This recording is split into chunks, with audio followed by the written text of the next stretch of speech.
All right, now I'm going to talk about Reconstruction. Reconstruction refers to the period of time in which the South was reconstructed after the Civil War. The word Reconstruction comes from shipbuilding, and it's appropriate that the popular term from the process is related to the North and to industry. Southerners, in contrast, referred to Reconstruction as redemption, with overtones of religion and forgiveness, but either way, we're talking about the same time period. The period starting in 1865 and having a major turning point in 1877. So that's really what we're going to be talking about today, is that time period in there. I want to point out to you this interesting picture. This is a picture of the South Carolina state legislature after the Civil War. And you will notice that there are many, many African-American faces in this picture. And so how did this happen? That's one of the mysteries that we're going to solve today. Obviously, African-Americans not represented in South Carolina's legislature before the Civil War. Here is a cartoon of a freed person casting his first vote.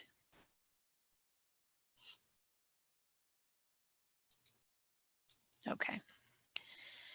A big question that historians ask is, was Reconstruction a success or a failure? And I'll tell you right up front, the general feeling these days is that it was a failure, and it kind of doesn't matter whose perspective you look at it from, but it's particularly the case if you look at it from the perspective of freed African Americans.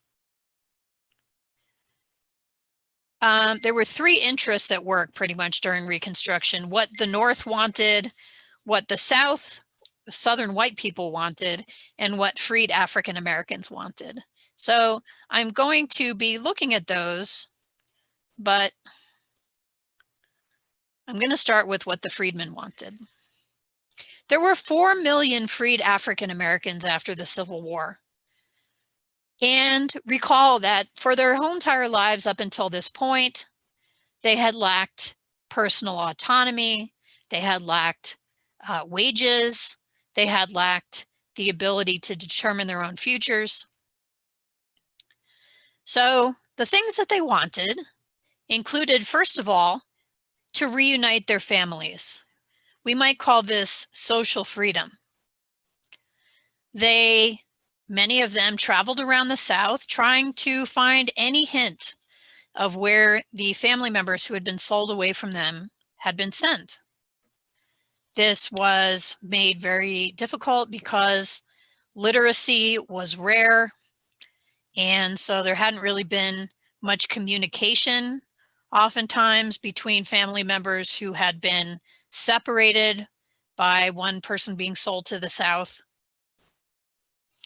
They also wanted personal autonomy, which included the ability to take time off from work and do things like reuniting family members. For a while that was possible, but as we're going to see, Black codes were passed in Southern states that quickly made it impossible to travel around trying to find your family members. Another thing that enslaved people wanted was a political voice. Now, at first, they were not enfranchised.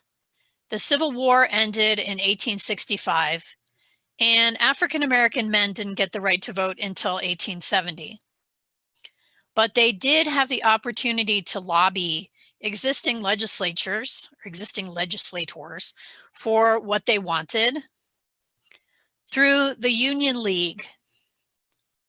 The Union League was kind of an offshoot of the Republican Party. It provided opportunities for political education for freed African Americans, hosting debates, and allowing candidates to come talk to people.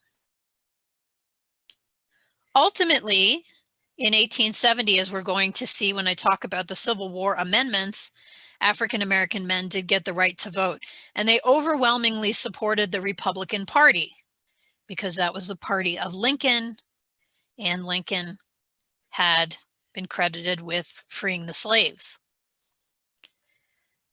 Now, this ability to participate politically, as we're going to see, is a very short-term thing that Southern states after 1877 effectively were able to prevent African Americans from voting. So the political freedom is short-lived. The third thing that freed people wanted was economic freedom. And for people in this time period, what economic freedom really consisted of was their own land. Remember, despite the fact that they hadn't been paid for their skills, African Americans largely knew how to farm, and they had really imbibed the whole cultural, I don't know, Kool-Aid is the wrong word, but early Americans really believed that farming was the most economically independent thing that you could possibly do, and they believed this because if you were a farmer, you didn't need to depend on anybody else. Now, during the Civil War, it looked as though African Americans might be able to obtain homesteads. General William Tecumseh Sherman, who I have mentioned before, he was the guy who did the 50-mile wide, blazing walk from Atlanta to Savannah, setting fire to the crops and the houses and stuff. As he liberated the South Carolina Sea Islands, he proclaimed Special Field Order 15, which set aside these lands for distribution to African American families. The way that it worked was each African American family was supposed to receive 40 acres of this land that had been confiscated from white rebels. The slogan 40 acres and a mule often comes up. There weren't any mules involved in this plan. Not quite sure where the whole mule thing came from, but initially 40,000 freed people were settled on this confiscated land. Over time, however, this was reversed. Under the presidency of Andrew Johnson, who, as we will see, replaces Abraham Lincoln in office, it was decided that this was an unconstitutional taking of property, despite the fact that the property had been taken from people who were, raising arms, raising weapons against their government. You couldn't do that because it was in the Constitution. So the property got taken away from African American families again. And as we're going to see in a moment, they mainly became sharecroppers. Another part of the attempt to economically assist freed African Americans was the Freedmen's Bureau. This was a government entity created in March 1865 to advocate for the economic claims of freed African Americans, to provide food and clothing and medical care for white and Black refugees in the South, to provide education for freed African Americans. Now, Andrew Johnson, who I mentioned a moment ago, vetoed the congressional funding of the Freedmen's Bureau, and so it was also short-lived.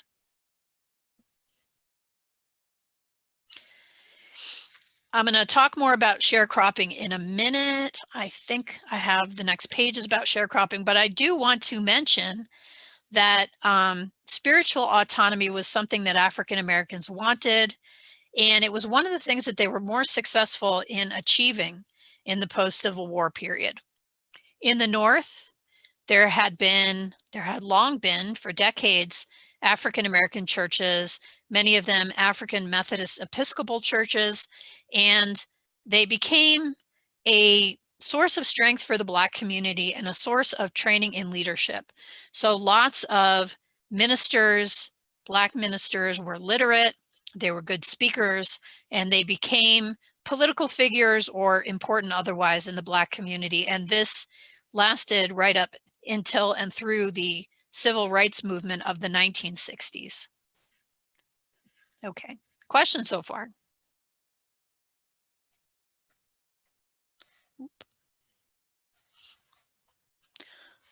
Okay, I guess I did not have a separate slide on sharecropping. So let me tell you something about sharecropping. Sharecropping was imposed on African Americans in the South as a way of bringing them back under the thrall of the same white landowners who they had worked for as slaves. Sharecropping works like this. You generally live in the same cabins that you lived in under slavery and work for the same farmer that you worked for as a slave. And now, instead of being legally bound to that landowner, you work for a share of the crop. So you are the person who, you don't own the land, but you are in charge of tilling the soil, planting the crop, and harvesting the crop. And having done all the work, then you are entitled to some share of the crop. Maybe it's a quarter of whatever the crop sells for, maybe it's a third. But here's the rub. First of all, at the beginning of every farming year, you have to have the stuff to grow a crop with.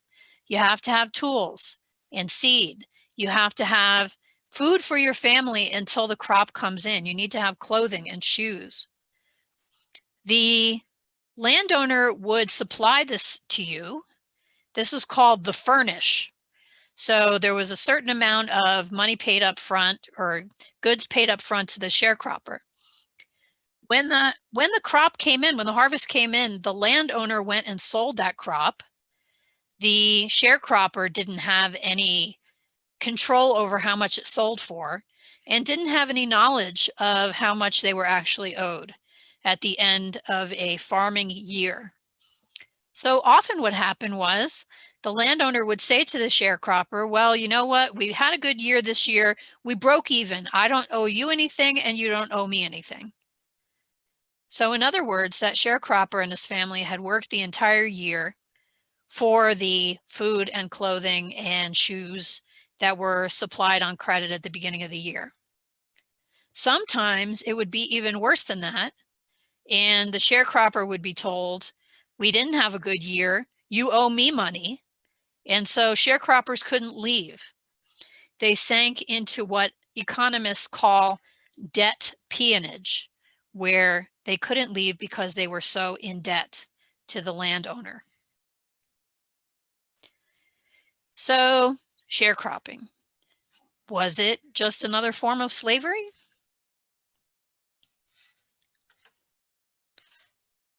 Oops.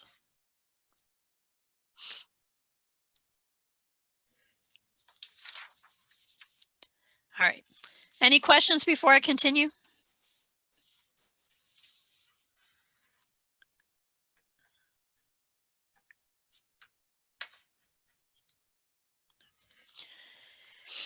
All right. So what I'm going to do now is to apparently mess up my slides.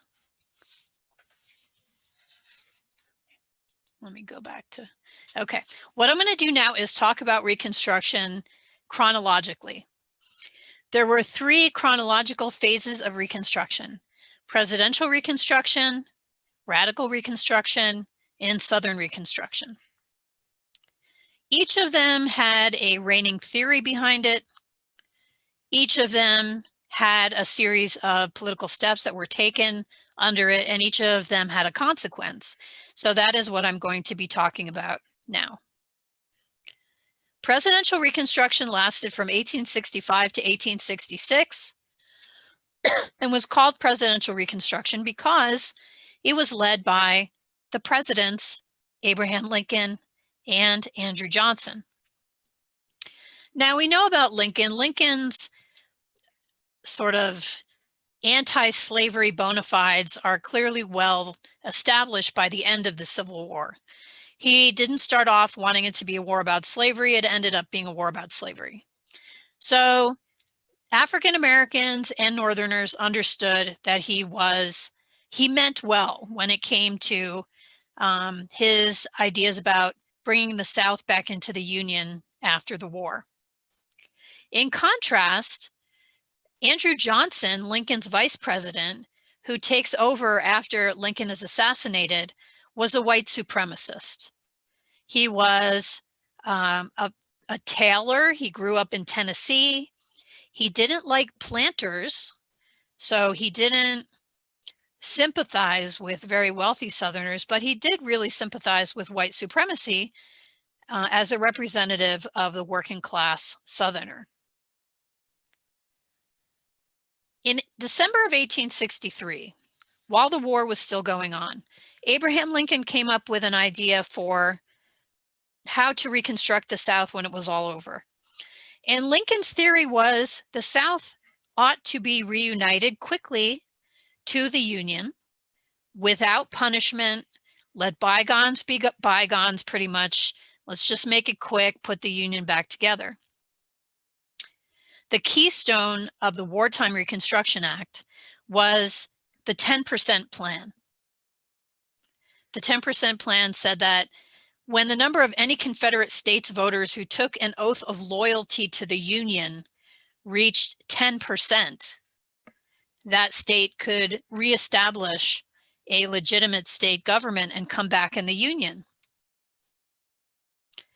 Only 10% of a state's citizens, voters, would have to agree to come back in for that to happen. Now, Congress was not happy with this, and they passed the Wade-Davis bill, which said, no, 50% of a state's voters need to take a loyalty oath for that to happen. But in any event, Lincoln was assassinated.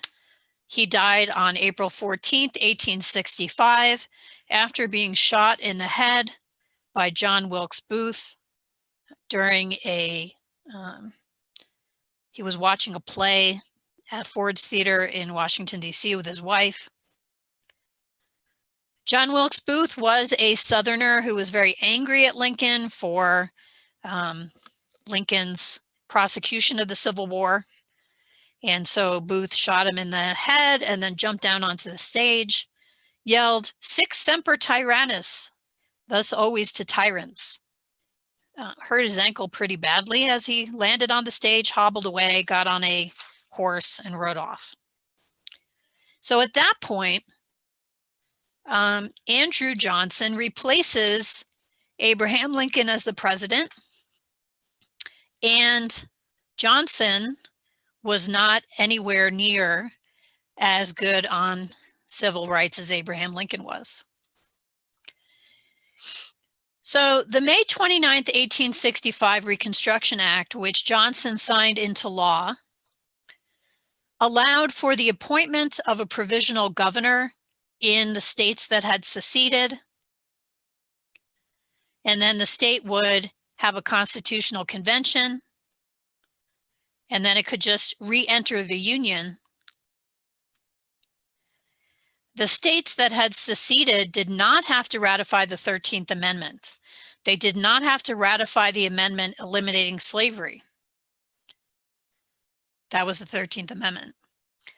And they didn't have to disavow secession. So Johnson was willing to let the Confederate States back into the Union on very easy terms. The consequence of presidential Reconstruction was a white-only franchise. So only white people had the vote. Former Confederates were elected to high office, including state legislative office and national office. The states in the South enacted a series of black codes, which were laws that only applied to African Americans. The black codes marked a decline in freedom for African Americans, and the point of these black codes was to tie African Americans to the land. So African American children were forced into apprenticeships until the age of 21, whether or not their parents approved. And by apprenticeship, I really mean they were unpaid farm laborers. African Americans were not allowed to hunt or fish, because if they could do that, they could possibly support themselves without being farm laborers in the South. There was a completely white police force everywhere in the South. There was a completely white judicial system. African Americans could be arrested for vagrancy if they were caught moving around the South looking for their family members. If you were a Black person and you were picked up by white law enforcement and you couldn't show that you were employed by some white farmer, you would be put in jail until a white farmer came to the jail and said, "Hey, I need some people to work on my farm." And then you would be let out of jail, but only with the agreement that you go work for that white person. Well, Andrew Johnson was becoming increasingly unpopular with a lot of the Republicans in Congress. Remember, Abraham Lincoln was a Republican. By the end of the war, he was in favor of civil rights for African Americans, and a lot of Republicans in Congress were even more advanced on civil rights than he was. So Johnson vetoed the funding of the Freedmen's Bureau, and he also made some replacements to Abraham Lincoln's cabinet that the Republicans in Congress didn't like. And so those Republicans in Congress decided to impeach Andrew Johnson. You should remember what impeachment means. It means the bringing of charges of high crimes and misdemeanors against a president. And as you'll recall from earlier in the year, that is done by the House of Representatives. So that happened. Johnson was impeached, but he was not removed from office. You'll remember from earlier in the year that after impeachment, after charges are created by the House of Representatives, the president is tried in the Senate, and it was a close vote in the case of Andrew Johnson, but he managed to not be removed. He managed to, by a single vote, avoid being removed from office. Questions so far?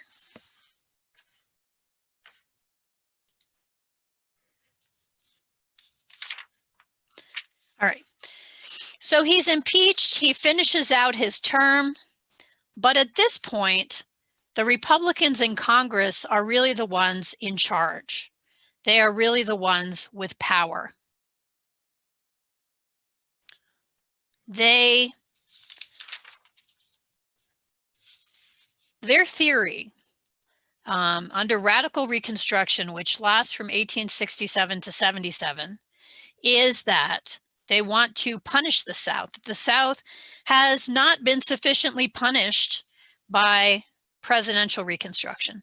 So they kicked all of the states out of the Union again, using the Reconstruction Act of 1867.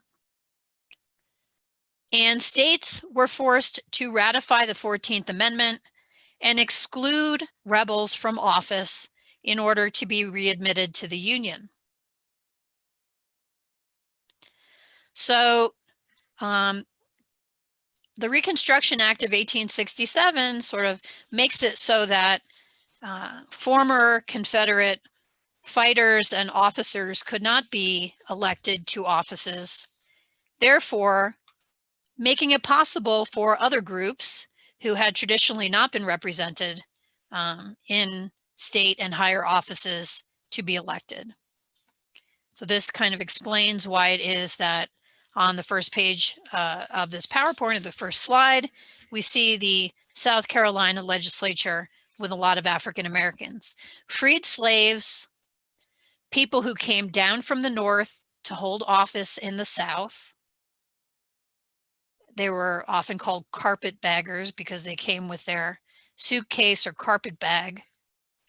And Republican Union supporters who had lived in the South right along and not supported the Confederacy, these were the three groups that were able to hold office in the South during the period of radical Reconstruction. The radical Republicans were also responsible for putting together the Civil Rights Act of 1866, a very important piece of legislation that secured Black Americans equal access to civil courts and equal treatment in criminal codes. It meant that all of those Black codes that had just been passed in the South were now no longer in force. You couldn't, under the Civil Rights Act of 1866, have a law that discriminated on the basis of race. One of the reasons that Andrew Johnson was impeached was that he vetoed the Civil Rights Act of 1866, but it became law anyway because the Congress and the Senate overrode his veto.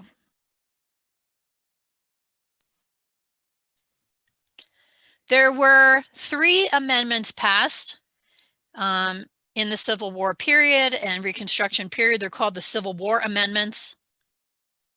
They include the 13th Amendment, which outlaws involuntary servitude in the United States, except as punishment for a crime.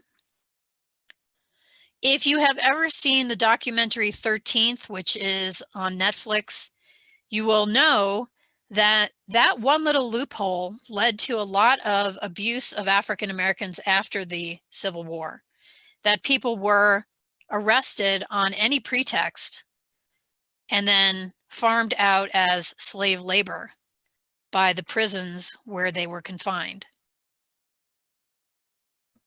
The 14th Amendment did 2 important things. First of all, it said anybody who is born in the United States is a citizen of the United States. So birthright citizenship becomes part of the American fabric through the 14th Amendment. Remember, in the Dred Scott decision, it was decided that African Americans were not citizens of the United States or of any state. So a constitutional amendment was needed to establish the idea of birthright citizenship. And then the other important part of the 14th Amendment is the so-called Equal Protection Clause. This says that any person in the United States is entitled to the equal protection of the laws.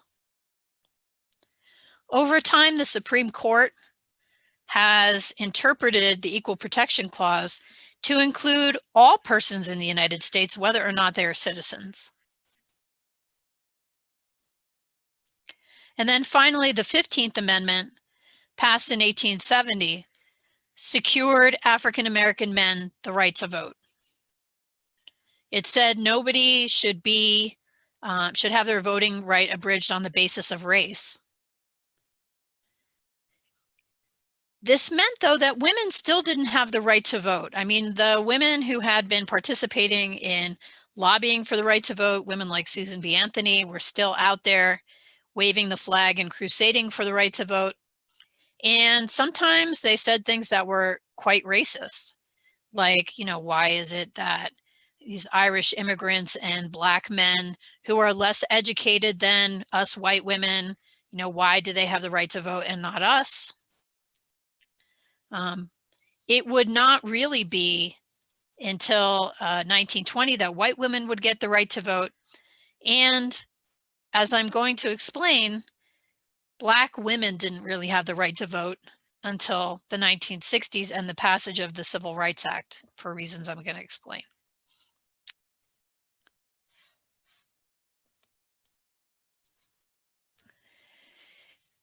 The backlash against radical Reconstruction began right away.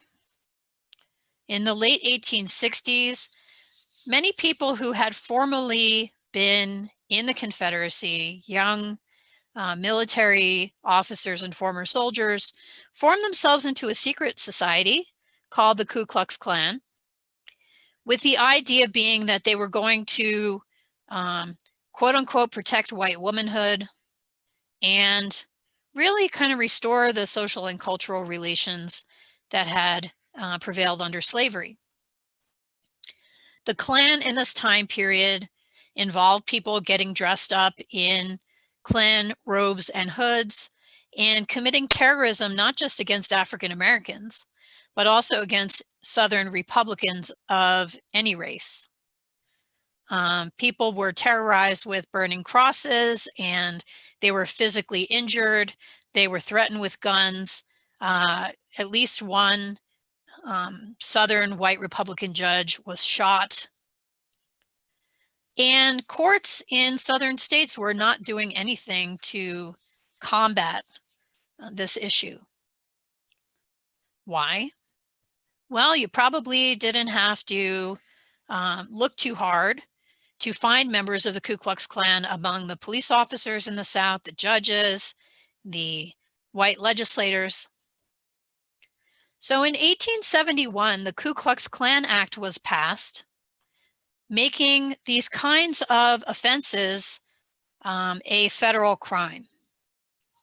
If you were a Klan member and you committed terrorism, you could be prosecuted federally. As a result, the membership in the Klan declines, but the Klan, interestingly enough, will make a big comeback in the 1920s outside the boundaries of the class. Okay. Any questions so far?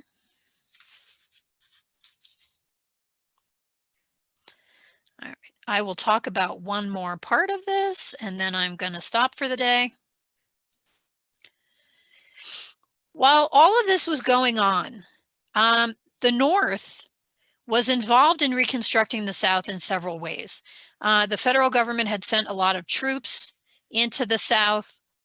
A lot of investors were investing from the North into the South.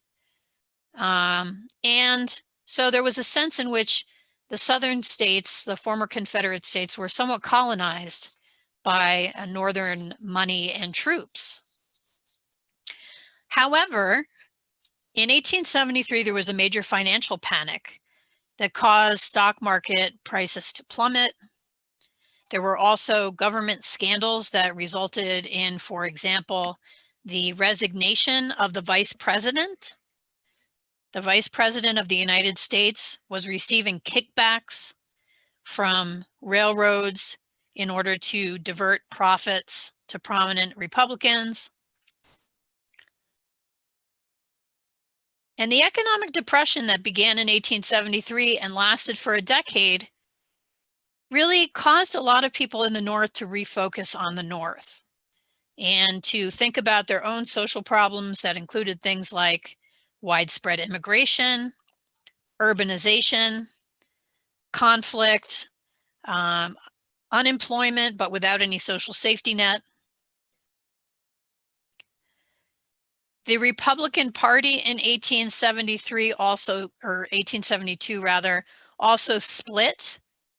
There was a split between the normal Republican Party and what was called the Liberal Republican Party that ran a separate candidate for president in that year. And so the North didn't seem to have the same amount of energy to spend on reconstructing the South after the Panic of 1873 and was kind of looking for an out. You know, how can we gracefully bow out of trying to reconstruct the South? And it is that I will talk about when we reconvene on Thursday. But I can tell you right now that Thursday will be our last regular class meeting. Then you have Thanksgiving break. You have a week to study for the actual final exam. Just to reiterate, during that week, I will log into Zoom during the regularly scheduled class time and just kind of be there in case anybody has any questions, but I will not be lecturing. I'm not actually going to give a review, so if you have anything that you want reviewed, this seems like a great opportunity that last week of class to ask review type questions. And then, as I said, your final exam will be on the 8th of December. Okay. Any questions? So is the final exam cumulative or? No. Oh, right. It's like an essay still, right? Yes. It is not cumulative. It starts with lecture 13, I want to say, maybe 14, and goes through lecture 24. So really, it only includes the 19th century. Nothing from before the 19th century is on the exam. Okay. Other questions? All right. Everyone have a good rest of your Tuesday, and I will see you on Thursday. Thank you. You're welcome. Bye. All right, and now I want to talk about the 1876 presidential election. As you saw in the video, each of the two sides, Democrat and Republican, put up a candidate. The Democratic candidate, Samuel Tilden, governor of New York, the Republican candidate, Rutherford B. Hayes of Ohio.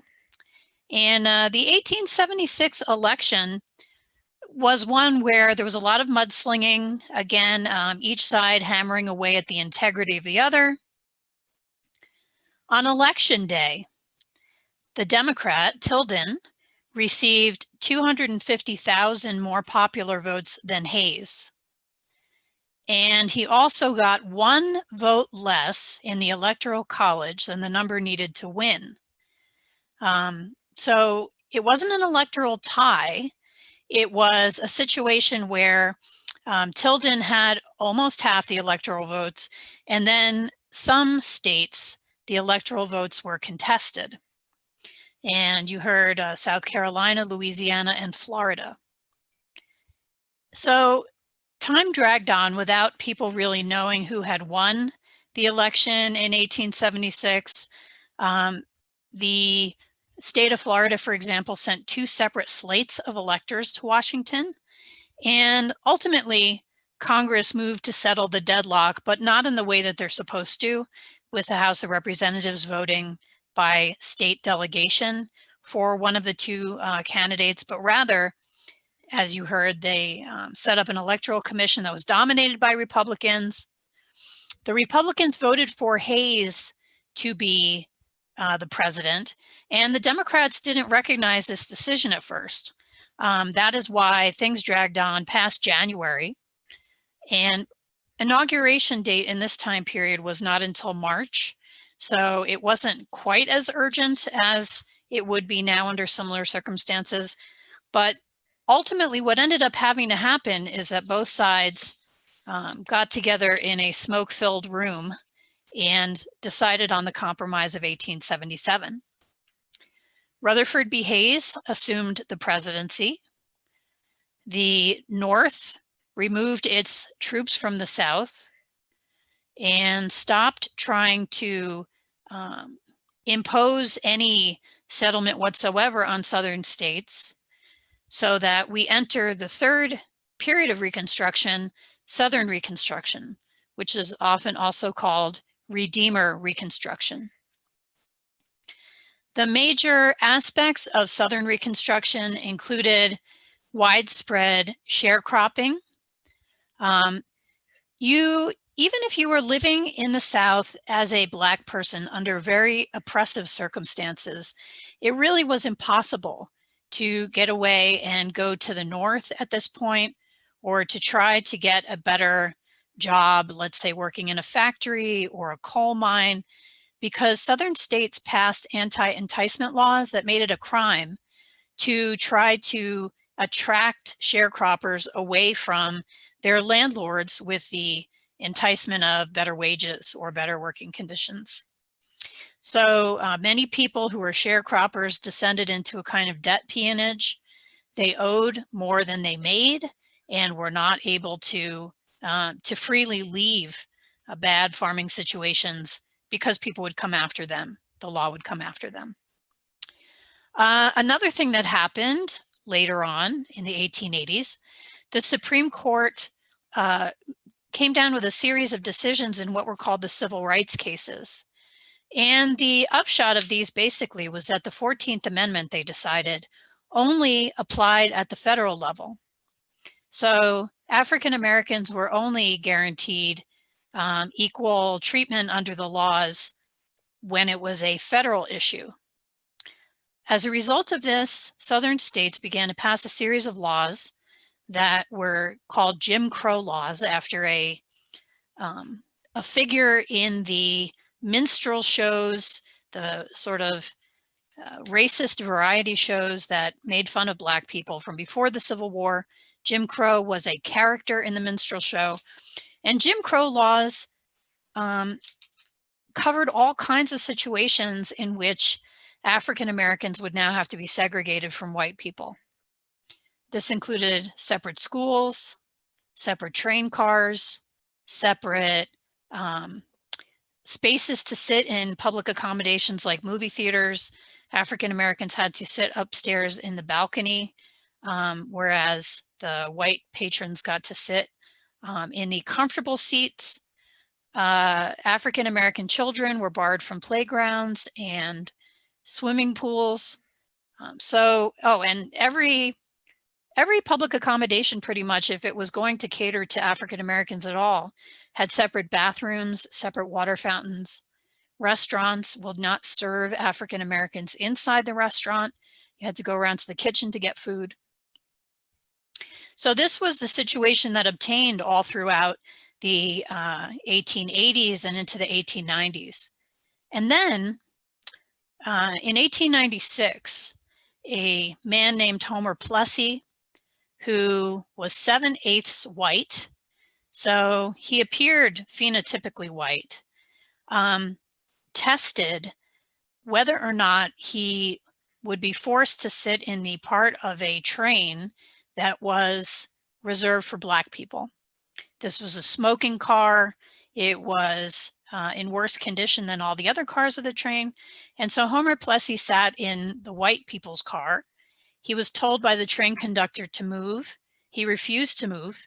He got kicked off the train and he sued. And his case went all the way to the Supreme Court. And the Supreme Court, in the 1896 case of Plessy versus Ferguson, decided that it was fine if African Americans and white people were segregated from each other, that was not illegal or unlawful, as long as each of the groups had equal amenities. So as long as there were equally well outfitted schools, equally well outfitted train cars, equally well outfitted bathrooms, separation was okay, the Supreme Court decided.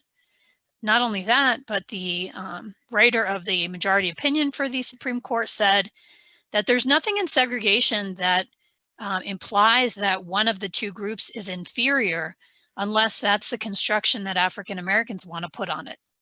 You know, that there's nothing inherent in that that is insulting or indicates inferiority. So with the 1896 decision of Plessy versus Ferguson, the notion of separate but equal became a important sort of structure of American jurisprudence that lasted right up until the 1950s. In case you want to know why it is that there was a civil rights movement, that 1896 case is really largely responsible for the terrible conditions that the US was in at that point. Okay, so in summary, Reconstruction, as John Green noted, is this bright moment, especially under the radical Reconstruction Republicans, a bright moment of like civil rights equality and the representation of African Americans in elected positions, but that gets really dragged all the way back to an almost pre-Civil War type of situation after removal of troops from the South in the election of 1876. Okay.